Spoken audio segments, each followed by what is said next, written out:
검사 결과 혜민 씨의 일일 휴식 대사량은 830칼로리. 그러나 모유를 먹일 때는 1440으로 610칼로리의 차이를 보였다. 운동으로 소비하자면 3시간 이상을 달려야 하는 수치다. 임신과 동시에 여성의 몸엔 체중이 증가한다. 특히 가슴과 복부를 중심으로 지방이 쌓이는데 전체 체중 증가의 80%가 임신부 쪽 요인이다. 태아 때문에 느는 체중은 단 20%. 결국 출산 후에도 많은 체중이 남게 되는데 이것들이 바로 모유 수유를 위한 비축 영양이다. 하지만 모유를 먹일 경우엔 여러 호르몬의 분비가 지방 분해를 돕는다. 뿐만 아니라 젖을 만들기 위해 분비되는 프롤락틴이라는 호르몬은 산후 불안감을 없애주고 젖 분비 호르몬인 옥시토신은 자궁의 수축을 도와 산후 회복을 빠르게 한다. 엄마 젖꼭지를 아기가 빨면 자궁이 수축이 됩니다. 그래서 우리나라 일반인들이 사용하는 말에 후배라는 게 있어요. 배가 싸르르 아프다는 거. 그게 바로 굉장히 중요합니다. 자궁이 수축을 하는 겁니다. 그러니까 자궁이 특히 이제 제왕절개 하는 경우에는 이제 나중에 출혈이 되는 경우가 있어요. 후유증으로 많지는 않지만 그런 경우에 아기가 젖꼭지를 빨면 출혈이 될 가능성이 확 줄어듭니다. 왜냐하면 자궁이 수축을 하니까. 그러나 모유 수유가 무엇보다 큰 영향을 미치는 건 바로 여성의 가슴이다. 100세계 요트가 즐비한 홍콩 최대의 번화가 빅토리아 항.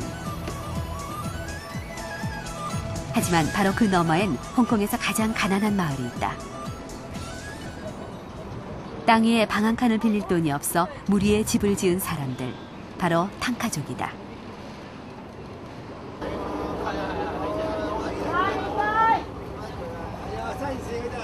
지금은 젊은이들 대부분 떠나고 배 위 생활에 익숙한 노인들만 고향을 떠나지 못한 채 남아있다. 평생을 이곳에서 살아온 륜카노 할머니 역시 이곳에 대한 애착이 강하다. 배가 있었기 때문에 물고기라도 잡을 수 있었고 덕분에 7남매나 되는 아이들을 키울 수 있었기 때문이다. 그물도 직접 짰고요. 생선을 건조시키는 것도 제 일이었어요. 고생이 많았지요. 물을 길어다 밥을 짓고 간신히 생선이나 야채를 사다 먹었죠. 그래도 좋은 재료는 못 샀지만요. 아이들까지 많다 보니 그땐 정말 가난했거든요. 그런데 배 위에서 가난과 싸우는 동안 륜카노 할머니는 특별한 수유법을 갖게 됐다. 옛날에 우리는 이렇게 오른쪽으로만 젖을 물렸어요. 아기가 젖을 다 먹고 난 뒤면 빨리 단추를 잠그고 계속 일을 해야 하니까요. 전통 의상 때문에 오른쪽으로만 젖을 물려야 했던 특별한 관습. 그것은 탕카족 여인이라면 누구나 경험한 공통된 수유법이었다. 지금 옷과 달리 옛날 옷은 이 오른쪽으로만 튀어 있었어요. 그래서 다들 오른쪽으로만 젖을 물렸지요. 지금은 도저히 불편해서 입을 수도 없다는 전통 의상. 그러나 할머니는 4명의 아기를 키워낸 이 옷들을 버리지 못한 채 여전히 모아두고 있다.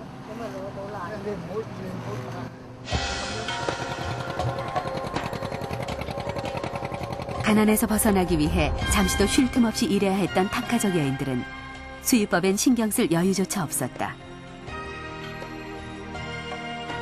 그러나 오른쪽 가슴으로만 수유를 했던 특이한 관습은 예상치 못한 결과를 불렀다.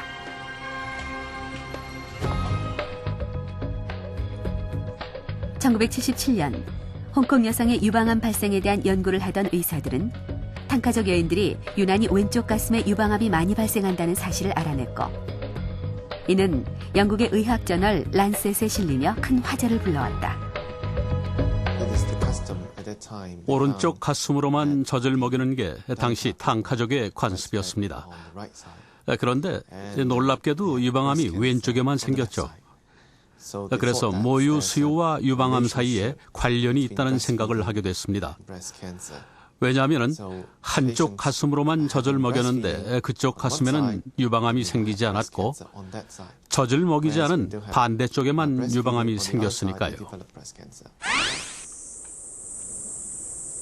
그렇다면 모유 수유율이 급격히 줄어든 우리는 어떨까? 올해 37의 정유진 씨는 2년 전 2개의 암세포가 발견돼 왼쪽 가슴을 모두 드러내야 했다. 아들을 하나 두고 평범한 행복을 꿈꾸던 그녀에게 여성으로서 절망감을 맛보게 했던 지난 2년의 시간들. 유진 씨는 하루에도 수십 번씩 자신에게 왜 이런 문제가 찾아왔는지 되뇌이게 된다고 했다. 주위에 이렇게 모유를 한 엄마들 가슴을 제가 이렇게 만져보면 되게 말랑말랑해요, 가슴이. 저 같은 경우에는 이렇게 좀 뭐랄까 석회질 그런 게 좀 많아서 좀 이렇게 뭐랄까 말랑말랑한 그런 게 없어요. 아무래도 제가 생각해도 그런 게 좀 아무래도 조금은 영향을 미치지 않았나. 재발률이 높은 암인 만큼 수술 후 5년이 지나기 전까지 한순간도 안심할 수 없는 상황. 정유진 씨 역시 마찬가지다. 개인 사정에 의해서 수유를 할 기회를 잃었어요. 그렇다면 이 경우에는 제 생각에는 수유를 했더라면은 유방암 발생을 억제할 수도 있지 않았을까 이런 생각도 듭니다. 유선 조직이 치밀할수록 암이 생길 가능성이 높은데 수유를 하지 않은 경우 더욱 치밀해진다. 특히 주목해야 할 점은 유방암이 생기는 부위다. 대부분의 유방암은 젖을 만들어 보내는 유관과 유선에서 생긴다. 모유 수유를 할 경우엔 유선에서 생성된 젖이 유관을 따라 흐르면서 비정상적인 세포들을 밖으로 배출하게 된다. 그러나 모유 수유를 하지 않을 경우엔 이 세포들이 암 조직이 될 가능성이 크다. 한 연구 결과에 따르면 모유 수유를 한 자녀가 1명 이하일 경우를 1로 봤을 때 자녀 수가 늘수록 유방암의 발생률이 낮아졌다.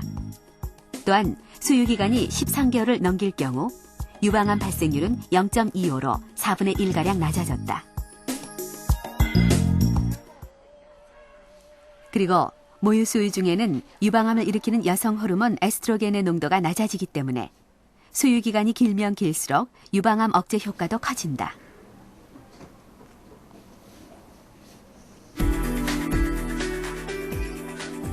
최근 발표된 한 연구에선 유전적인 소인을 갖고 있어도 1년 이상 모유 수유를 할 경우엔 유방암 발생률이 45%나 떨어진다고 보고하고 있다. 모유 수유라는 자체는 이제 여성의 가슴이 비로소 이제 제 기능을 하는 것이죠. 이런 기능이란 것은 단순히 어떤 젖을 먹인다는 사실 이외에도 우리가 이제 그 여성의 유선이 활동을 함으로 해서 그동안의 어떤 변이나 혹은 변형을 막아주고 또 아까 말씀드린 것 같이 그 노폐물 혹은 유해 물질들을 이렇게 배출시키는 그런 기관이 되죠. 또 하나는 여성 호르몬으로부터 그 자극에 해방될 수 있는 그런 기관이기 때문에 그 수유라 하는 것은 아가의 젖을 먹이는 것 이외에도 본인의 어떤 건강을 지키는 아주 중요한 그 방법이 될 수 있죠. 이 세계 최고의 비만 국가인 미국이나 호주 못지않게 비만 인구가 많고 그로 인한 사망률이 높은 나라가 바로 뉴질랜드입니다. 그래서 뉴질랜드는 비만과의 전쟁을 선포하고 2003년 초에 보건복지부가 비만 예방 지침을 발표했습니다. 여기에는 특별한 내용이 한 가지 있는데요. 바로 6개월 이상 모유를 먹여라 하는 내용입니다. 이 모유는 엄마의 산후 비만을 막아줄 뿐만 아니라 아기의 비만과 성인병도 예방하는 걸로 알려져 있죠. 흔히 분유 먹인 아기가 잘 큰다고 하지만 그건 쉽게 비만해질 가능성이 있다는 얘기와 마찬가지인 셈입니다. 뿐만 아니라 엄마 젖을 먹은 아기들은 영아 돌연사나 백혈병, 당뇨병 같은 치명적 질병에 걸릴 위험도 훨씬 낮아진다고 합니다. 아기를 지키는 모유의 힘, 과연 어느 정도일까요? 좀 더 길게. 더 주세요. 좀 더. 조금만 더. 고! 다시 한 번. 숨